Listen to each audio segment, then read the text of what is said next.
In 1994, Eric Roth wrote a movie called Forrest Gump, a tall tale which follows the peculiar but fundamentally kind titular character as he journeys through 20th century American history. Fatherless, Forrest is brought up by a strong-willed and deeply loving mother, in a home full of colorful characters frequently coming and going. Forrest is born with a disability that ostracizes him from his peers, especially in adolescence.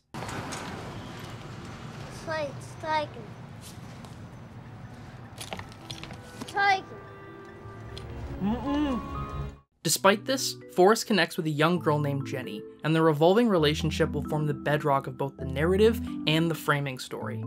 As they grow into adulthood, the characters take separate paths, with Forrest leaving the safety of his home to be part of a team.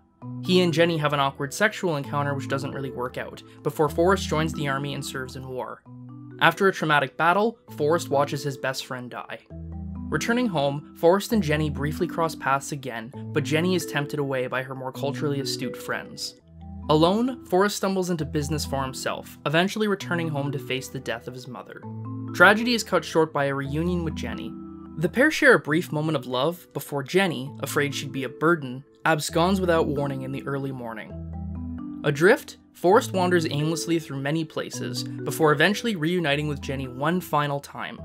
In the framing story, Forrest learns about his child and cares for Jenny as she slowly dies. The film ends with a touch of magical realism, as we return to the obvious symbol from the beginning of the movie. 14 years later, Eric Roth wrote a movie called The Curious Case of Benjamin Button, a tall tale which follows the peculiar but fundamentally kind titular character as he journeys through 20th century American history. Fatherless, Benjamin is brought up by a strong-willed and deeply loving mother in a home full of colorful characters frequently coming and going. Benjamin is born with a disability that ostracizes him from his peers, especially in adolescence. How old are you? 7, but I look a lot older. Despite this, Benjamin connects with a young girl named Daisy, and their revolving relationship will form the bedrock of both the narrative and the framing story. As they grow into adulthood, the characters take separate paths, with Benjamin leaving the safety of his home to be part of a team. With the outbreak of war, Benjamin is drafted to fight. After a traumatic battle, Benjamin watches his best friend die. Returning home, he and Daisy have an awkward sexual encounter which doesn't really work out. The pair cross paths again shortly after, but Daisy is tempted away by her more culturally astute friends. Alone, Benjamin stumbles into business for himself, eventually returning home to face the death of his mother. But tragedy is cut short by a reunion with Daisy. The pair share a brief moment of love before Benjamin, afraid he'd be a burden, absconds without a word in the early morning. Adrift, Benjamin wanders through many places, before eventually reuniting with Daisy one final time. In the framing story, a child learns Benjamin is her father. Daisy cares for Benjamin as he slowly dies. The film ends with a touch of magical realism, as we return to the obvious symbol from the beginning of the movie.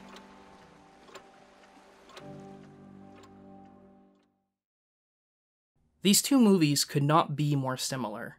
These movies could not be more different. Order of events may not be entirely consistent between films, but to lay out the story beats and structure makes it clear just how much is shared. And this list of similarities is not all-encompassing, not even close.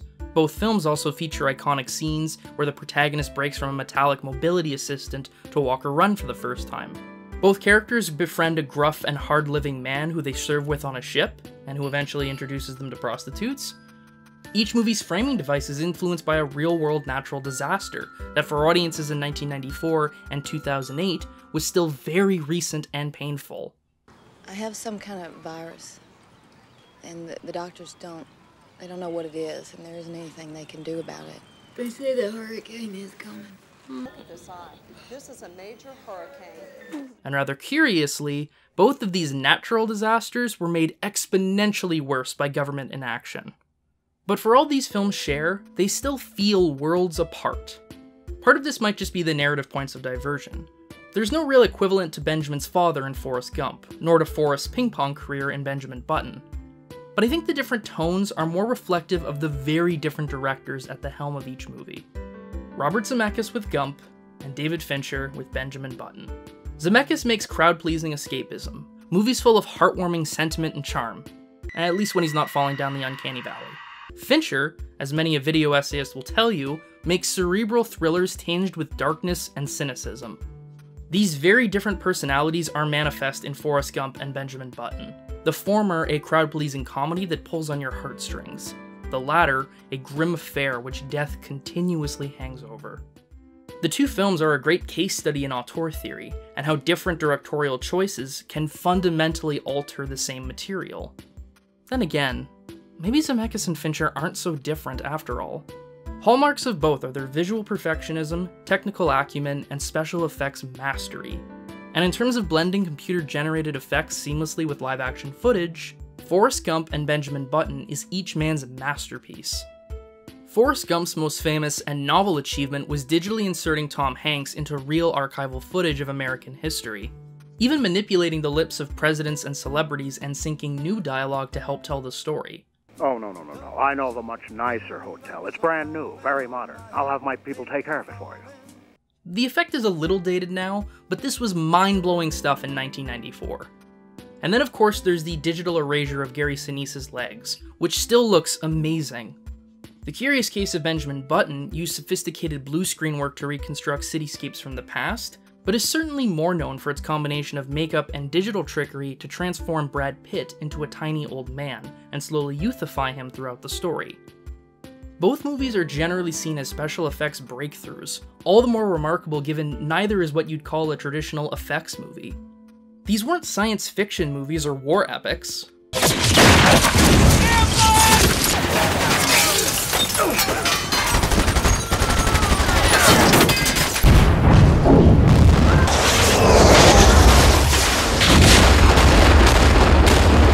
Well, I guess each is a war epic for a little bit, but fundamentally, these were dramas made for adults, where story and character came first. It's dazzling the first time you see Forrest meeting President Kennedy, or see Benjamin leap backwards in age. But after a while, you settle in, and you don't think about the effects. One need only glance at the movies each film beat for the Best Visual Effects Oscar to understand how rare this is. Gump winning over a comic book film and a bombastic action movie, Benjamin Button winning over a pair of bombastic comic book action movies. It is not unreasonable to suspect it was this opportunity to experiment with special effects that drew Zemeckis and Fincher to each project. But beneath the shared narrative and visual wizardry are two films with very different thematic interests and values. And despite our assumptions about each director, Zemeckis' crowd-pleasing Forrest Gump is the far more hollow and depressing movie, one which covers its conformist ideology with slick filmmaking and entertainment value. Fincher's movie may be ostensibly bleak, but beneath the darkened layers of Benjamin Button is a story which is quite sincere in its affection for people. In its own way, The Curious Case of Benjamin Button is strangely heartwarming. To understand this, we need to break down what each movie is actually about. Each film can be broken into two interconnected narrative interests: the hero's adventures through the world, and his romance with a childhood friend. Though both of these elements are integral to Forrest Gump and The Curious Case of Benjamin Button, understanding how these films differ in their interpretations of these threads demonstrates the contrasting ideologies of both. Let's start with how each film frames the hero's adventures through the world. It's one small step for man, one giant leap for mankind. So this might be a bit of a contentious statement, but I don't think Forrest Gump actually cares much for its characters outside of Forrest and Jenny. The film certainly has a large cast of speaking roles, but most of these characters are either openly one-dimensional types or glorified extras with a very strict narrative utility. The big exception to this is of course Lieutenant Dan, who is a lot more detailed and definitely has a substantial character arc, but it's also important that his entire character is defined in relation to the Vietnam War. First as an eager soldier ready to die for a cause, to an embittered and disabled veteran, to finally a man at peace with the trauma he has experienced. We never see Lieutenant Dan in any other context, right down to the fact that both we and Forrest constantly refer to him as Lieutenant Dan. Now that doesn't make him a bad character, but it does suggest that the film's interest lay not with its people, but the history those people lived through. Certainly, Forrest's journey plays like the Ready Player One of 20th century American history and culture, a kaleidoscope of references neatly assembled into a streamlined narrative. It's fun to see Forrest hang out with John Lennon on the Dick Cavett Show, or invent the smiley face t-shirt, or show Lyndon B. Johnson his ass. God damn, son. But beneath the superficial thrill of recognition, what does the film actually have to say about any of the history it depicts? Are you doing this for world peace? Are you doing this for the homeless? Are you running for women's rights? Or for the environment? Or for animals? And the answer is... I just felt like running. not much. Despite dwelling on inherently political material like the racial segregation of schools or diplomacy between nations, the film has no interest in actually exploring the fraught history it depicts. They're just events that Forrest stumbles through, and this was very much a deliberate choice. Much as the filmmakers have staunchly denied the political readings of Forrest Gump, they also admit that it was crucial Forrest have no perspective on the history, that he merely be a witness.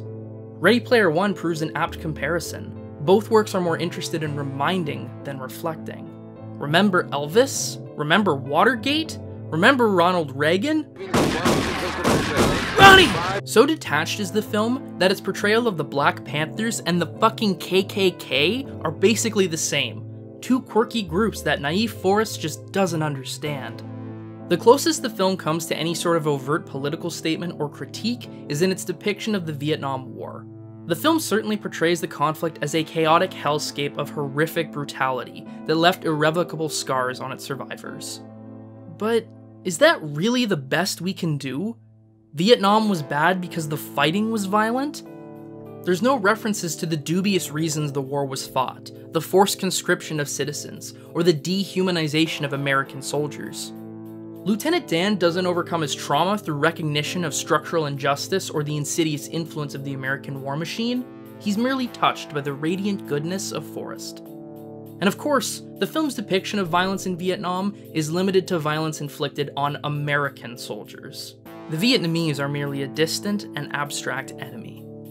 And you might be screaming, so what if Forrest Gump doesn't actively interrogate the history it depicts? That's not what the movie is about. But isn't it? This is a film that revels in the aesthetics of American history, a film upon which understanding is dependent on a shared cultural memory of the events depicted. It is about history. The problem is that the history Forrest Gump presents, though admittedly very entertaining at points, is fundamentally shallow. A collection of events, figures, and groups without the context for why they matter. The Curious Case of Benjamin Button does not critically reflect on the history it depicts either, but it also offers no illusions that this might be a goal. Though the film's references range from the Great War to Hurricane Katrina, Fincher is less interested in inserting Benjamin into specific events, so much as he is using history to contextualize the environment. The scene between Benjamin and Daisy in New York is a good example. Fincher doesn't show us, like, Brad Pitt playing jazz with Charlie Parker to understand that we're in the 40s bohemian scene. Instead, the hipster culture informs the aesthetic and fashion of the characters along with their attitudes. And while that reference does have a lot of flavor, its real purpose is to inform the growing divide between Benjamin and Daisy. The history is important, but it isn't the focus. The characters are, because unlike Gump, Benjamin Button is about people. From the start, Benjamin's story is defined by the people in it. That he was born the night World War I ends is less significant to his life than his father's choice to abandon him, or Queenie's choice to take him in. Really, the whole structure of the film is predicated on the interesting people Benjamin meets. And sure, like Gump, some of these characters are one-dimensional. Did I ever tell you I was struck by lightning 7 times? Did I ever tell you I've been struck by lightning 7 times? Did I ever tell you I've been struck by lightning 7 times? But even minor characters who are dropped somewhat unceremoniously from the story are given at least a little bit of depth, like Mr. Tizzy's passion for theater, or Ngunda Oti's adventurous spirit, which first stirs Benjamin's own curiosity. Even Queenie, who from Benjamin's perspective is largely just a nurturer, is granted a modicum of individuality in her role as the head of a nursing home, and in her not quite romantic, not quite platonic relationship with Mr. Tizzy. Even if we only get a small glimpse of a character, there is still the sense that they have their own complexities outside of Benjamin's story. Consider too the subplot between Benjamin and his father, where the arc for both men is coming to simply realize the importance of another. Thomas, having amassed a small fortune, seeking companionship in his loneliness. Benjamin, still bitter about being abandoned as an orphan, ultimately letting go of his anger and accepting his father before he passes. This subplot is essentially a microcosm for the film as a whole, learning to appreciate the people in your life while you still can. I bring all this up to simply illustrate that The Curious Case of Benjamin Button really loves people. Despite the specter of death haunting the film from its opening minutes, and despite Fincher being famous for saying shit like this, I think people are perverts. The movie is still structured around the various people who touch Benjamin's life, and Fincher draws such loving portraits of each and every one of them. I mentioned Mr. Dawes as being a one-dimensional character, but even he is given a wonderful little moment where he talks about his various ailments in age, and how grateful he is to still be here. And this great love of people is best embodied in my favorite of the film's subplots, Benjamin's affair with Elizabeth. The two meet in 1941 at a hotel in the Russian port city Murmansk. Benjamin stationed for work, Elizabeth unhappily married to a British spy. The two start to connect in the dead of night, with neither able to sleep. One chance meeting begets several more, as Benjamin and Elizabeth continue to meet in secret night after night, with their intimate conversations evolving into a gentle love affair. Before one evening, Benjamin comes down to an empty lobby and realizes Elizabeth is gone. There's a lot I love about this little subplot. I love the way we slowly get to know Elizabeth, the details of her unhappy marriage, her sense of sophistication, how her seemingly confrontational exterior quickly gives way to openness. I love her story of failing to swim the English Channel, and how that regret still haunts her so many years later. And everybody asked me, would I try again? Well, why wouldn't I? But I never did. And I love how tender the romance is, how much joy both Benjamin and Elizabeth get from just saying goodnight to each other. And what I find so remarkable about all of this is that none of it is all that important to the plot. Certainly, the affair sparks a tinge of jealousy in Daisy, which adds another shade to their relationship, but it's not like this instigates conflict. And while Elizabeth's surprise triumph in crossing the English Channel later in the story is certainly a nice moment, it doesn't really shape the plot either. Indeed, this whole story is relegated to one sentence on the Wikipedia plot description. In 1941, Benjamin is in Murmansk, where he begins an affair with Elizabeth Abbott, wife of the British Trade Minister. And yet, Fincher devotes a good 15 minutes to telling this story, allowing us to slowly fall in love with Elizabeth with Benjamin. Because while she isn't important to the plot, as Benjamin's first love, she is incredibly important to his story. So even though her late return is technically tangential, her triumph still means a lot to us. She had left a note. She wrote, "It was nice to have met you." And that was it. Interestingly, I think Forrest Gump and The Curious Case of Benjamin Button's differing interests in people are best symbolized in their soundtracks. With Gump, Zemeckis had composer Alan Silvestri score the emotions, while the soundtrack scored the time period. And in turn, the film's soundtrack is bursting with hits, chronicling 25 years of popular American music.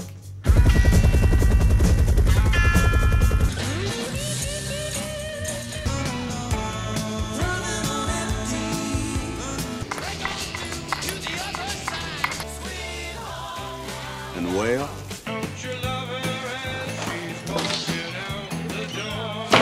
Scene after scene, the audience is hit with the euphoria of musical nostalgia. Benjamin Button also uses a lot of pre-recorded music, but most of the pieces are instrumental or classical, and not the type to be immediately recognized by the average viewer. It's certainly appropriate, but for most audiences, these songs just aren't gonna hit that nostalgia button in that same way. But there is one exception.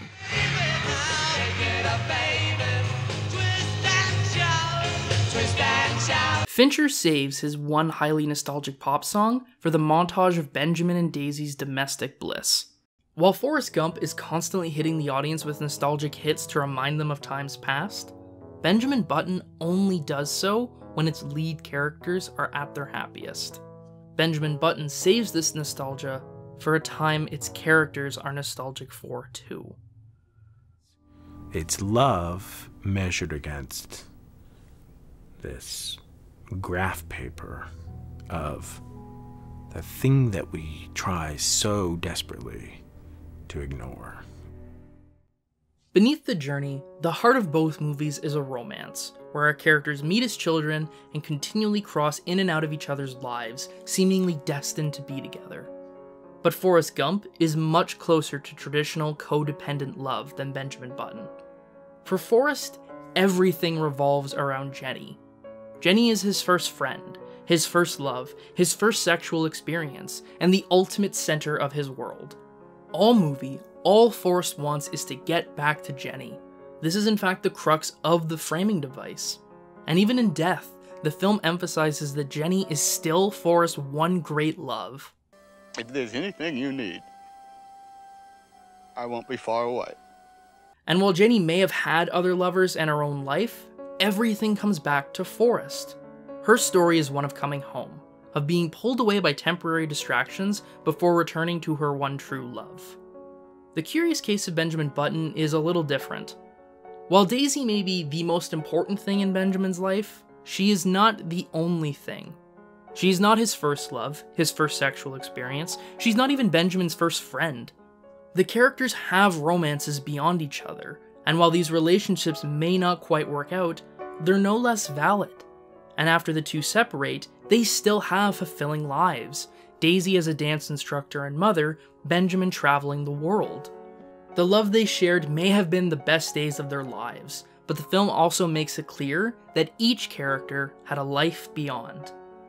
On the surface, I can see where Forrest Gump seems more romantic. The one true love narrative is one our culture holds to very dearly, and the choice to structure the movie around the Jenny love story is critical in giving the film shape. With her, the movie is actually about something, instead of just being a series of events. But there's also something very depressing about how Forrest Gump frames romance. Forrest is so codependent on Jenny emotionally that his own life is kind of empty without her. He may technically do a lot of things, but all he wants is to get back to her. It's a good thing Jenny loved Forrest back, because otherwise I'm not sure what he would have done. Why don't you love me, Jenny? Why won't she be mine? I'm a one-track lover, down a two-way lane. And after Jenny dies, Forrest merely extends his codependency from her to their son. At all times, Forrest is living for another. And for Jenny too, the film repeatedly demonstrates how unhappy a life without Forrest ultimately makes her. All the joy she feels in life comes from him. Is this really romantic? Entrusting all the good things in your life to one person? Despite Silvestri's swooning music, all I can think about at the end is how limited Jenny's life was, and how all the good things that could happen in Forrest's life already have. Benjamin and Daisy, on the other hand, have far more complete lives, precisely because they can live without each other. The film acknowledges that their love, no matter how true, will not last. Maybe a bitter pill to swallow, but in doing so, the characters are able to find new happiness. No thing lasts forever, but fulfillment is not limited to one thing. This speaks to the larger themes of The Curious Case of Benjamin Button. Indeed, what both it and Forrest Gump are about can be found in their love stories. Benjamin Button's central theme can be summed up in one word: impermanence. The film is constantly reminding us that nothing lasts. Whether it be a love affair suddenly over because someone has left, or an accident that completely changes your life, or one final goodbye from a friend you'll never see again. The only constant in the film is death, which looms largely over the characters. Scenes are frequently punctuated with a sobering loss, and the story is even framed as a rather elaborate deathbed confession. With this impermanence comes a great deal of regret.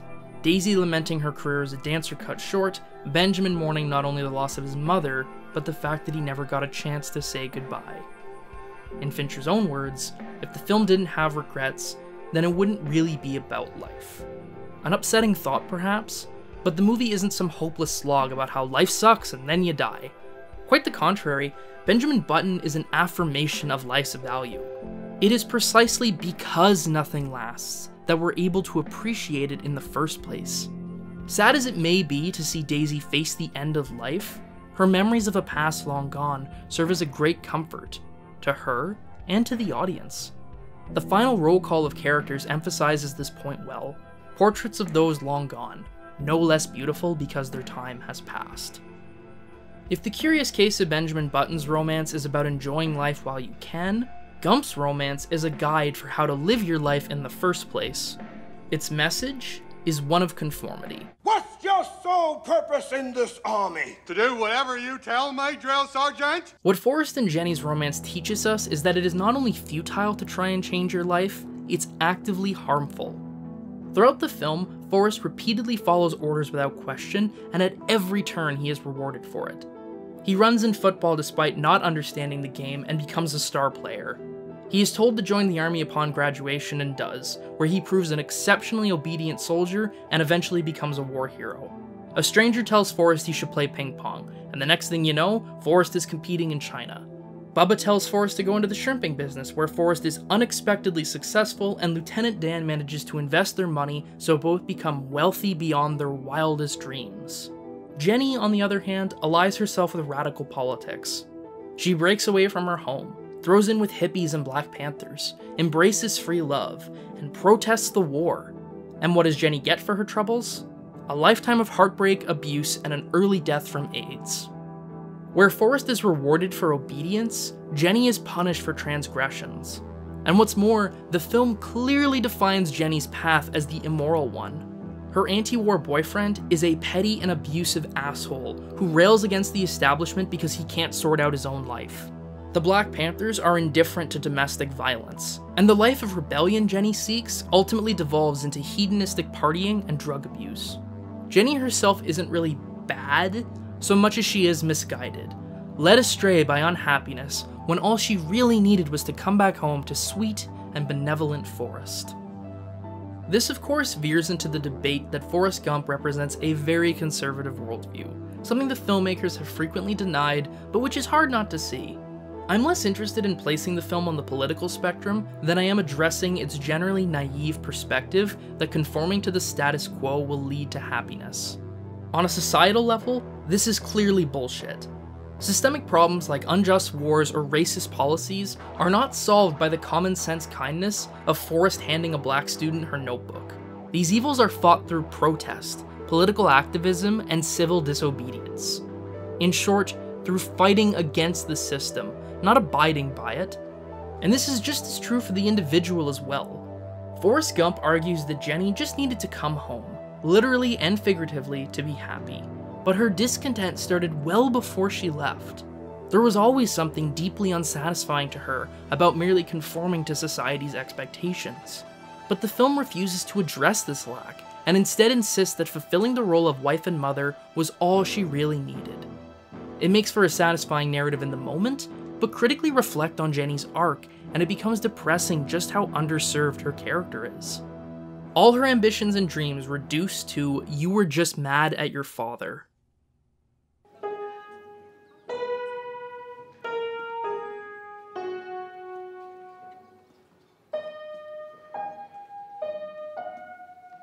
It's perhaps odd that I've made it this far into the video and haven't talked about how either film begins.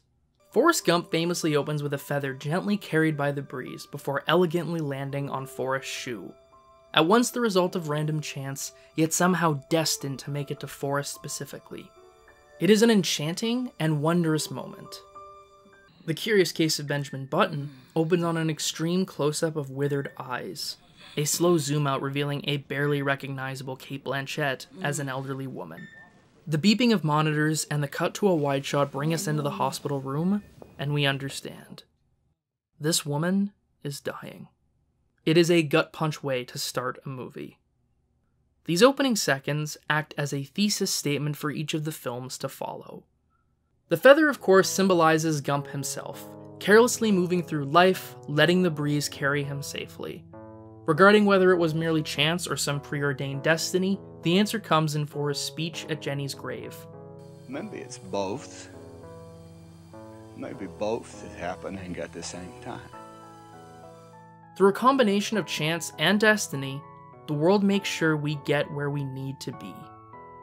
And there is a comfort in that, the notion that we can be totally passive and everything will be okay. But as we've seen, this isn't true. Docile obedience does not address the world's problems, nor can it solve our own unhappiness. No matter how gentle the feather may be, it is a gentle lie. Benjamin Button's opening, by contrast, is reminding us from the start that everyone dies and nothing lasts forever. Cruel, perhaps, but a cruel truth, and once we've accepted that truth, we can more fully appreciate the life we have. This is why The Curious Case of Benjamin Button is the heartwarming affirmation of life, and Forrest Gump the depressing ode to conformity. But of course, most people don't see it this way. For as deeply as The Curious Case of Benjamin Button may love people, actually getting to this point involves swallowing a pretty bitter Fincher-flavored pill. And for as despairing as Gump's follow-the-rules ideology is, the movie is so entertaining and fun to watch that it doesn't feel depressing. Because while Forrest Gump is peppered with all manner of tragedy, it's never too grim. Where Fincher's deathbed is cold and mechanical, Zemeckis' are angelic and peaceful. That Tom Hanks and the rest of the cast are extremely charming and the film is often hilarious also helps. As depressing as I find the film, I must admit Forrest Gump is an extraordinarily successful crowd pleaser, and this bears out in each film's reception. Benjamin Button made $335 million in 2008. Forrest Gump made $680 million in 1994. Benjamin Button was nominated for Best Picture, Director, Actor, and Adapted Screenplay at the Oscars. Gump actually won all those awards. Forrest Gump may be the more shallow movie, but it also has a much wider appeal. Curiously, both movies reflect this in their framing stories. In Forrest Gump, we see several people listening to Forrest at the bus stop, and it's also implied there may still be unseen listeners. Responses to his life vary. Some are charmed, some are dismissive, some seem totally indifferent. But no matter how they react, the one constant is the stories are never more than just that. Some neat stories. I thought it was a very lovely story. Whereas in The Curious Case of Benjamin Button, only one person listens to Daisy and Benjamin's story. A far more limited reach, but there is the distinct impression that the impacts on this one person are far more profound than anything felt on the bench with Forrest.